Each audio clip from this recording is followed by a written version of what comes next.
Good morning प्यारे बच्चों, हार्दिक स्वागत है आपका हमारे यूट्यूब चैनल स्टडी क्लास में। तो बच्चों, आज का टॉपिक आप सभी के लिए बहुत ही वेरी मोस्ट इंपॉर्टेंट होने वाला है। बच्चों, आज का हमारा टॉपिक है कि जलमंडल किसे कहते हैं या जलमंडल का अर्थ क्या होता है। बच्चों, इस तरीके से यह टॉपिक हर साल बोर्ड एग्जाम में 5 नंबर में पूछा जाता है। तो बच्चों, आज की इस छोटी वीडियो के माध्यम से हम आपको बहुत ही सिंपल भाषा में समझाएंगे कि जलमंडल किसे कहते हैं, ये जलमंडल का अर्थ क्या होता है। तो बने रहना वीडियो में लास्ट तक। जो हमारे चैनल पर आप पहली बार आए हो तो हमारे चैनल को सब्सक्राइब करें और बेल आइकन को प्रेस करो, जिससे कि आने वाली नेक्स्ट वीडियो का नोटिफिकेशन आप सभी को मिलता रहे। तो देखिए बच्चों, जलमंडल किसे कहते हैं।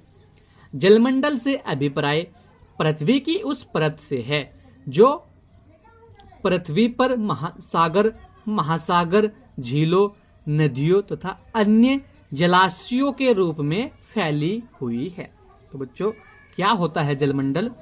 जलमंडल से अभिप्राय पृथ्वी की उस परत से है जो पृथ्वी पर सागर, महासागर, झीलों, नदियों तथा अन्य जलाशयों के रूप में फैली हुई है। ठीक है बच्चों।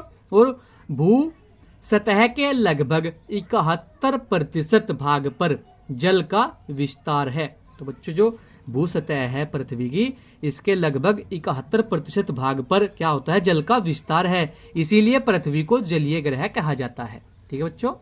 तो इसीलिए क्या कहा जाता है, पृथ्वी को जलीय ग्रह कहा जाता है।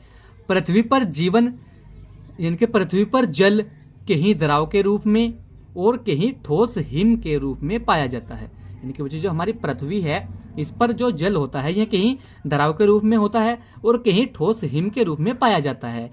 और उच्च पर्वतीय या ध्रुवीय क्षेत्रों में जल जो होता है यह हिम के रूप में तथा भूमध्य रेखा और उसके निकट के क्षेत्रों में द्रव के रूप में अधिक जल मिलता है। तो बच्चों, क्या होता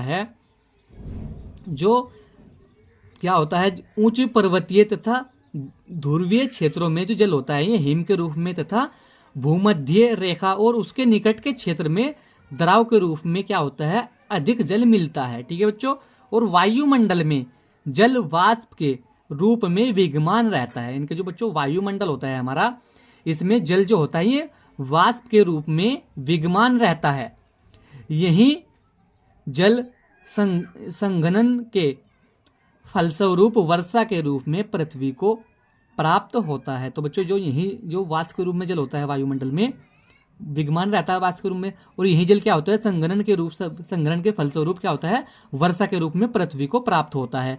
और वास्तव में क्या होता है, भूतल पर जल का जो वितरण है उसमें 97% जल महासागरों से, 2% जल ठोस रूप में तथा 1% जल ताजे जल के रूप में उपलब्ध है। तो बच्चों, जो क्या होता है वास्तव में जो भूतल पर जल का जो वितरण है, यानी कि हमारे जो पृथ्वी पर जल का जो वितरण है, भूतल बोलते हैं हम इस पृथ्वी को, उसमें उसमें 97% जो जल होता है ये महासागरों से आता है। ठीक है बच्चों।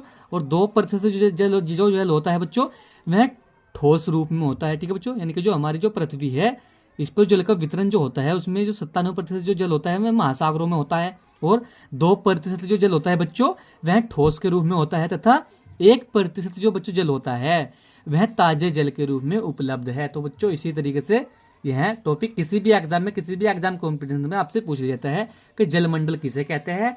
हमने आपको बहुत ही सिंपल भाषा में समझा बच्चों। यहाँ जो टॉपिक है ये हर साल बोर्ड एग्जाम में 5 नंबर में पूछा जाता है। और जो बच्चों आप इस तरीके से देखें तो आपके 5 नंबर पक्के हो जाएंगे, क्योंकि यहाँ टॉपिक कक्षा 10वीं क्लास और 12वीं क्लास के छात्रों के लिए बहुत वेरी मोस्ट इंपॉर्टेंट टॉपिक है। तो बच्चों, वीडियो को अच्छा लगा तो लाइक कमेंट शेयर करें। मिलते हैं ऐसी अगली को नेक्स्ट वीडियो में, तब तक के लिए bye bye, have a nice day.